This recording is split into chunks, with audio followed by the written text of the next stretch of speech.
मोहित जी, रुपौली में हार, लगातार हम सुबह से ही बात कर रहे थे कि रुपौली में जो कंडीशन बन रहे हैं उसमें शंकर सिंह आगे चलते हुए दिख रहे हैं।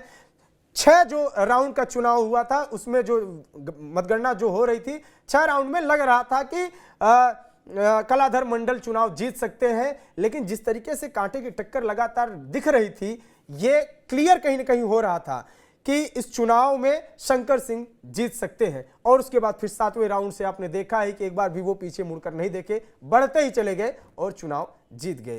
क्या वजह है, एक बार पूरा माहौल, वहां का भी माहौल क्या है, जरा उसके बारे में बताइए, फिर उसके बाद आगे चलेंगे। जहां तक 7वें राउंड की आपने बात कही, तो 7वें राउंड का जो चुनाव परिणाम जो आया, देखिए रुपौली विधानसभा में 3 प्रखंड है, रुपौली, भवानीपुर और बरहरा कोठी जी। तो ये बरहरा कोठी का जो एरिया है, वो उस एरिया में जो है ज्यादातर वोटर जो है वो कोयडी है और उर्मी है, कुशवाहा समाज से आते हैं। और कुछ हद तक जो है वो आपको गंगोता जाति के भी वोट हैं। मगर इनका जो घर है, जो जदयू प्रत्याशी है कलाधर मंडल, उनका आवास भी उसी तरफ पड़ता है, बलिया में।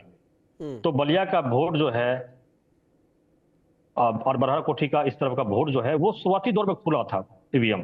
शुरुआती दौर में जब ईवीएम खुला तो लगातार जो 7वें राउंड तक जो है कलाधर मंडल वो आगे चलते रहे। मगर जैसे ही भवानीपुर का ईवीएम खुला, अचानक ब्रेक लग गया सभी का मतों में, चाहे कलाधर मंडल हो चाहे बीमा भारती हो। फिर वहां से जो है शंकर सिंह ने बढ़त बनाना स्टार्ट किया। आपको बता दें कि भवानीपुर का एरिया का जो मैं बता रहा हूँ, भवानीपुर जो गढ़ है वैश्य समाज का, बनिया समाज का, और दूसरा मुस्लिम बहुल इलाका है।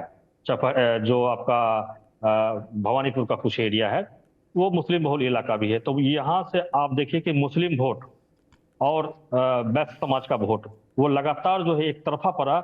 और 3 प्रखंड है, बी कोठी, भवानीपुर और रुपौली। तो बी कोठी छोड़ के भवानीपुर, रुपौली दोनों जगह जो है शंकर सिंह लीड किए हैं।